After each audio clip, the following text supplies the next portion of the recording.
Well, hello, good morning, and welcome to Camilla I. In today's episode, we're trying to bag that winning image. So, we're trying to get a competition winner in the bag. Anyway, if you're new here, I'm Mark Cooper, and this is my YouTube channel, Camilla I. Yeah, so one of the reasons for today's talk is the British Wildlife Photographic Association. British Wildlife Photographic Awards is starting again in April. So we're getting together a few entries to go into competition for that. So anyway, grab a coffee because it's take a while to go through. What we're going to go through in today's talk is basically some basic rules for competition and ways of maximising your chances of winning a photographic competition. I mean, you may not win the BWPA, but that's a bit difficult. Anyway, what I've done is I've blown up some images of mine to A2 size so that we can really nail down on them. They're this sort of size, so we can really nail down on the image and examine them in detail to explain why they would and they wouldn't necessarily win a photographic competition. So that's coming later on. And do you feel lucky? I mean, if you feel lucky, grab a coffee and watch on. Yeah, so we'll go through the boring bit to start with, the basic rules. I mean, if you enter a photographic competition, it is absolutely crucial to read the rules of the competition at least a couple of times. So once you've checked the rules and obeyed every rule, sizing, lettering, the right amount of pixels, the right size of photo, etc. Once you've met those criteria, otherwise your photo will be thrown out before it even reaches the desk of the judge, potentially. You may have taken what you think to be the most spectacular shot ever known to man, but unfortunately that's your eyes and that's my eyes. That's what I tend to do. I think I've taken the best shot in the world, and in fact it's not. The judge has seen it before. You've made a technical error. It's not quite the judge's cup of tea. Basically, don't enter if you can't stand losing, because you will lose far more times than you win. But don't be put off by the possibility of losing. If you haven't noticed, it's amazing what photographs do actually win a competition. So, if it's not out there, you don't get to win.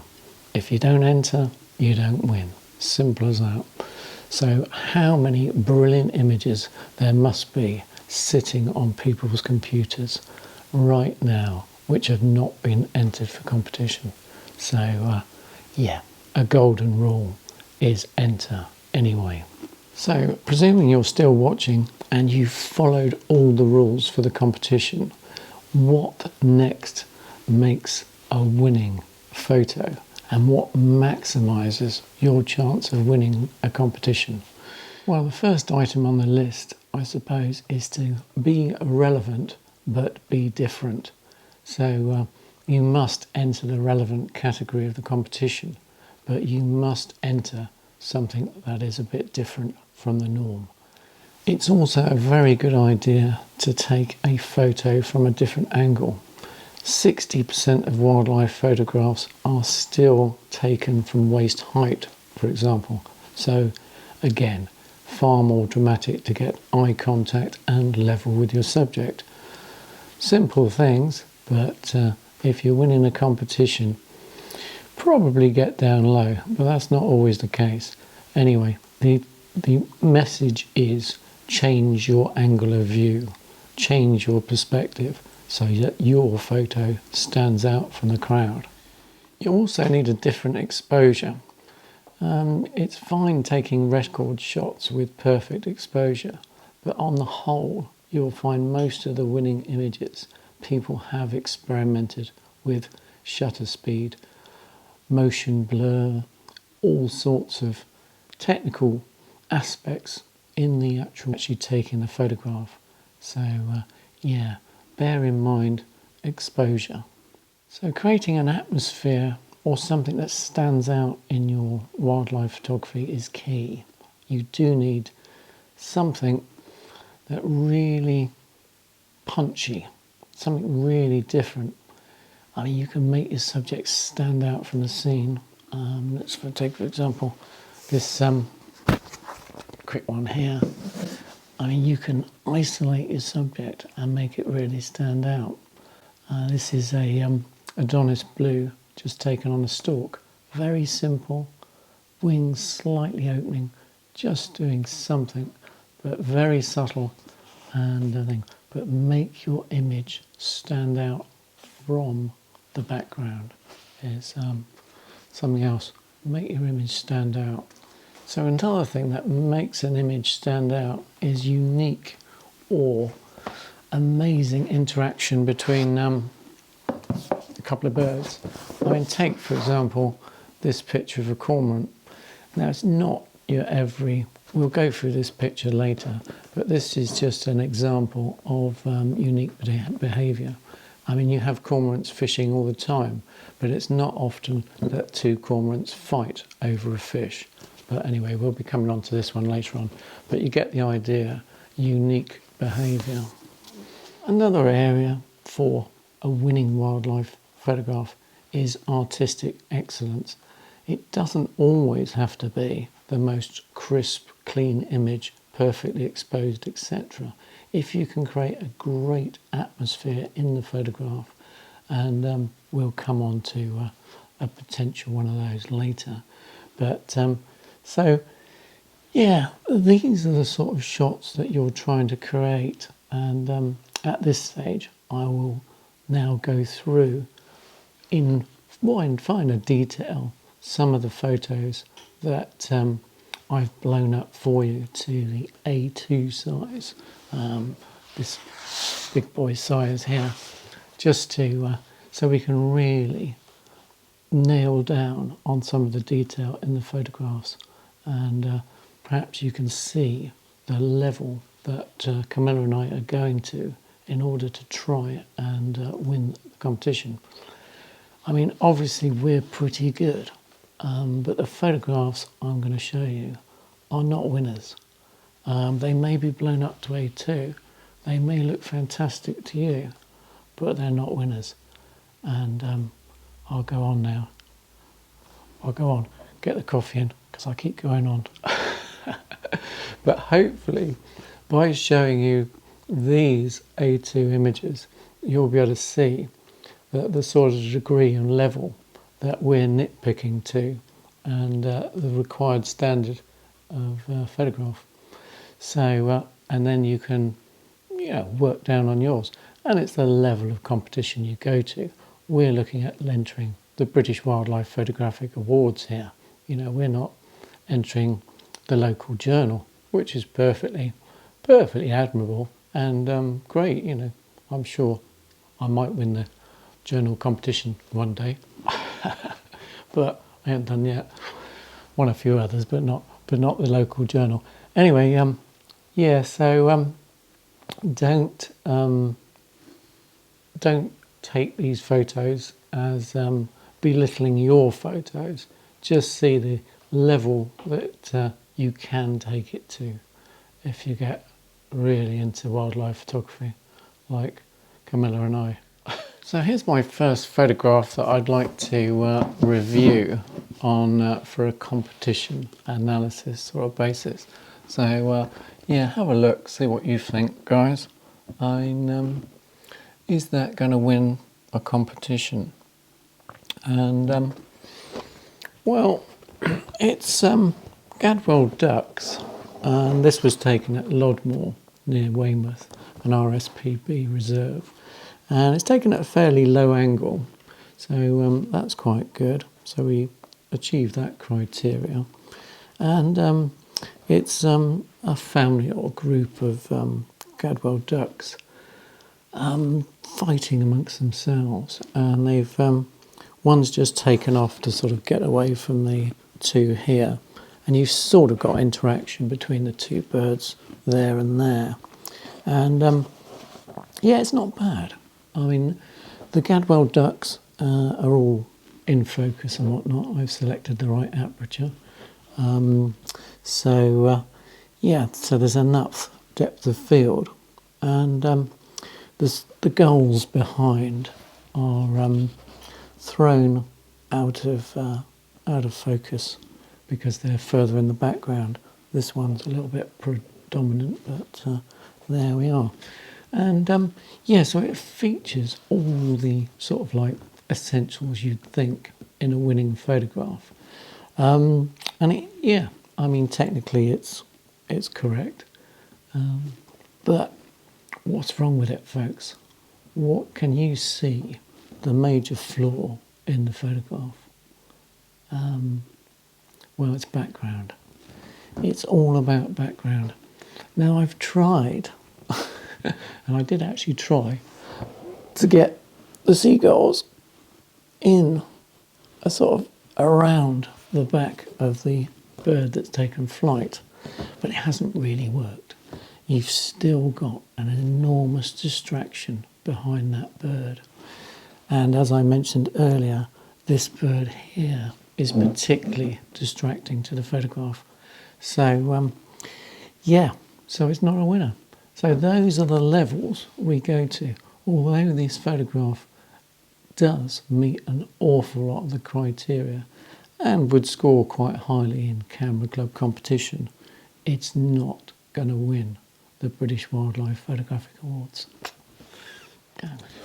Well, this was my framing guy, Frith & Co, Salisbury. Quick advert for them. If you want anything framed in Salisbury or in the Wiltshire area, Frith & Co, very good. Anyway, my framer, he thought this was his favourite photo of the ones I recently took along to get the old borders done. So yeah, James, Frith & Co. Anyway, that's beside the point.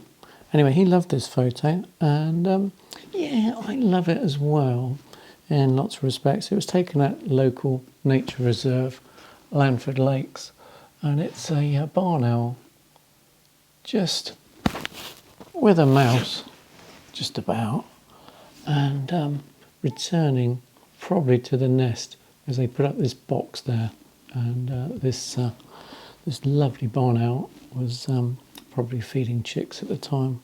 Superb. And anyway, yeah, there's a few sheep in the background, and unlike the previous photograph, I don't think the sheep detract too much from the photograph. It's not too bad. The problem comes with the low light nature, really, of the barn owl. It's a secretive bird, really, where it's mostly nocturnal. It does usually come out at night. This one was taken at dusk or after sunset, really. It was just about sunset. So I've got some light in the bird, but it's not. Basically, I don't think there's enough light in the bird. Let me know in the comments below if you think differently. But I feel that the bird, there's not enough detail in the bird. It was too big a crop, probably. I can't remember now. I think it was about 1/6 of the frame. But anyway, yeah, the detail on the bird is not good enough. The background's great, but the bird itself on this one doesn't hold up. So again, hard, but that's what you have to do. Well, have you ever seen a mayfly this big before? Yeah, this is one of the macro shots I took in the last couple of years. Mayfly, and this was just at a local hotspot, Harnham. And anyway, yeah, nice isolation of the subject on this white. I'm not quite sure what flower it is. I'm not very good on the old flowers, but it stands out well. It's very sharp. Amazing to get the tail in. These tails very difficult to get in on a mayfly and the antennae. If you've photographed one, you'll know what I mean. So yeah, it's a good shot, and yeah, it's good. I mean, it's very good. I mean, yeah, this would score very highly. I'm going to enter it. No, it still falls down, folks. Unbelievably, even though exposure, composition, everything's technically there on the photograph, it's not going to win. And why is it not going to win? It's not unique enough. This is the problem. It is a mayfly, which is fairly common, but it's just in a static pose. If there was another one, the other side, or something forming an amazing arch, or there was some mating activity going on, or something a bit different, but it's just a static straight pose. Although it's perfect and it makes a great, A2 size, hence I blew it up, it's not going to win a competition. Darn it. Well, here we are with another image. The black-tailed godwit. This one taken at Lodmore in Weymouth again. Must have been a very productive one. Anyway, this was taken in early light, and this is an example of gorgeous light and how it really lifts a photograph. And this black-tailed godwit was just flitting around on its own, enjoying the sunshine and a little bit of feeding. Totally on its own, not in a flock, which is unusual. Anyway, I caught this one just going between the reeds, and yeah, absolutely superb. And again, well, not a lot technically wrong with this shot. And indeed, perhaps I should put it in a competition. And again, I think it would score very highly in local camera club wildlife photography. And at this point, I better point out that this is why I'm not a judge, because basically it's an impossible, thankless task, as we all know. And it's the job of the judge, basically, to destroy and eliminate photographs until they get to the one winner. And of course, there can be many winning photographs, but there can be only one actual overall winner. And this is the problem. So, anyway, that's why I wouldn't be a judge for love nor money. But yeah, this is a very nice image. Again, this would score highly at Camera Club. I mean, you've got a nice glint in the eye even there, and some beautiful light coming through off the breast. No blowout of highlights or anything like that. Absolutely superb. But, that's the thing with the judge. There's always a but. And the but in this case is, again, it's a solitary subject. It's not doing anything spectacular. I mean, it's great in its own right. And if you could get a background and a photograph like this with some action in it, then you've got an absolute winner. So there we are. But this one ain't going to win the British Wildlife Photographic Awards, because I'm not putting it in. So yeah, there we are. Another reject. Right. So I'm circling back to the cormorants fighting over a fish at Blashford Lakes. And I presume earlier you thought this was a winner. Yeah, so did I. I actually put this one into competition at my local camera club, and it scored 8.5 out of 10, or 17 out of 20, because I think they now have gone on to out of 20. Well, yeah, I mean, that's why it scored 17 out of 20. I mean, that's not a bad score. I mean, it's a pretty good photograph, to say the least. But what's wrong with it? Well, what the judge said was wrong with it. Let's go through that first of all, because, and it was quite correct, if you're watching. Ooh, hiss. But if you're not watching, yeah, you were quite right. Basically, the birds have gone up into a shaft of light, and I thought this was brilliant. I thought it was spectacular. So you've got the heads of the birds in the light. Superb. What he didn't like, and subsequently I can see where he's coming from, is the darker areas, the shadows on this shot detract. There's too much of these subjects in darkness. It doesn't quite come off. I have messed around with exposures and tried to lighten these areas and do various manipulations on the computer, but I can't really get a satisfactory resolution.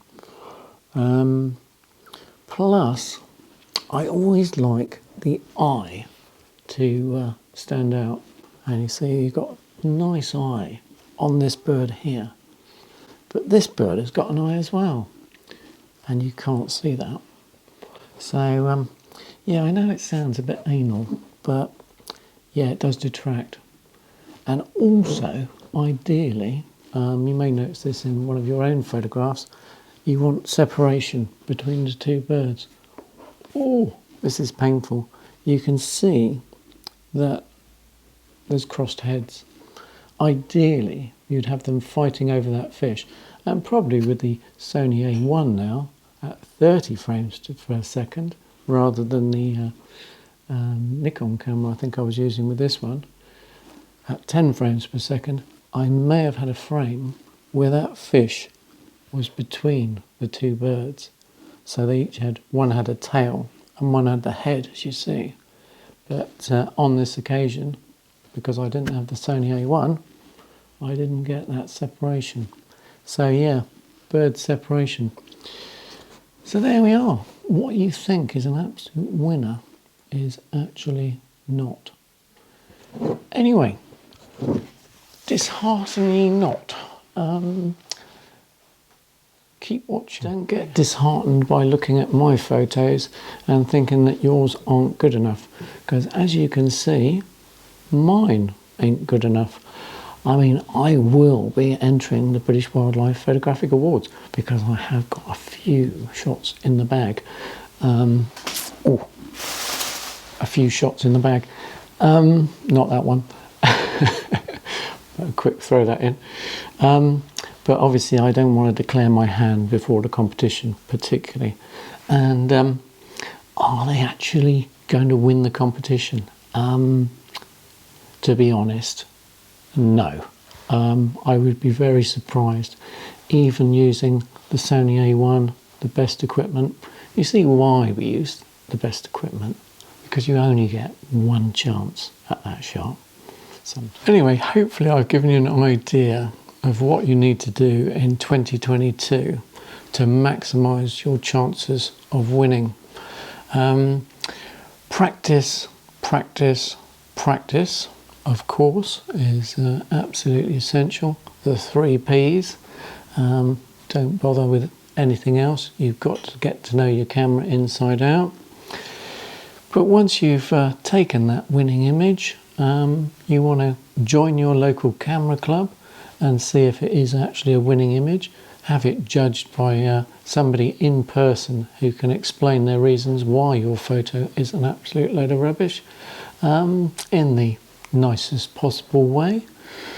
That's what a judge is for. Okay. Join societies like the Royal Photographic Society. Go for your licentiate or associate membership of the Royal Photographic Society. Enter lots of photographic competitions. So it doesn't have to be the British Wildlife Photographic Association. You can enter your local journal, and it's degrees of success.